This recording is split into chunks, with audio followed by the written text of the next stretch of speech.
Leo ni mwaka mzima tangu nilipoanza kupost video zangu hapa TikTok. Kwa hiyo ninataka kuwashukuru nyinyi kwa support ambayo mmenionyesha. Kwa kweli sikutegemea kabisa kwamba ningekuwa na watu wengi sana ambao wananifuatilia na kuangalia video zangu. Sikutegemea hiyo kabisa. Lakini kikubwa ni kwamba ninataka kumshukuru Mungu kwa sababu yeye ndo amenifikisha hapa na yeye ndo amewezesha vitu hivi vyote vitokee. Amenibariki na wazazi wema ambao wamenifundisha kumpenda yeye na kumtumikia.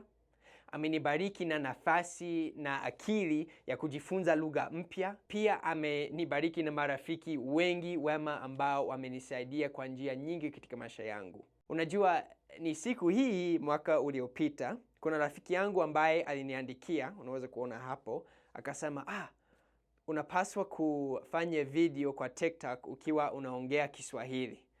Na nikasema, ni sawa, nitajaribu. Nikajaribu, halafu mengine yakatokea baadaye. Nimeweza kuwa na hii nafasi ya kusaidia watu na pia kujifunza kutoka kwa watu wengine ambao wameweza kuwasiliana nami kupitia kwa mitandao hii ya kijamii. Kwa hiyo ninataka kuwashukuru tu na kumshukuru Mungu kwa sababu yeye ndo anawezesha haya yote kutokea. Na kwa huu mwaka wa pili ambao unakuja, nitaendelea kuwaletea video nyingi ambazo ninafikiri zitaweza kukusaidia kumkaribia Yesu Kristo katika maisha yako.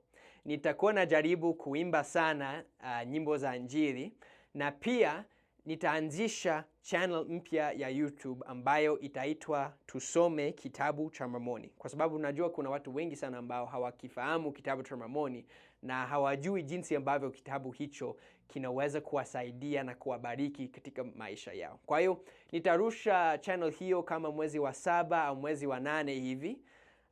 Lakini ndo hivyo, nitaendelea tu, na ukiwa na nyimbo za Injili ambazo unapenda niziimbe, uandike hapo chini. Muwe na siku njema, muendelee kwenye njia kwa sababu Mungu ana mpango kwa ajili yako na atakusaidia na atakuwezesha, na ana kitu fulani ambacho anataka wewe ukifanye katika maisha yako. Kitu ambacho kitaweza kubariki maisha ya watu wengine.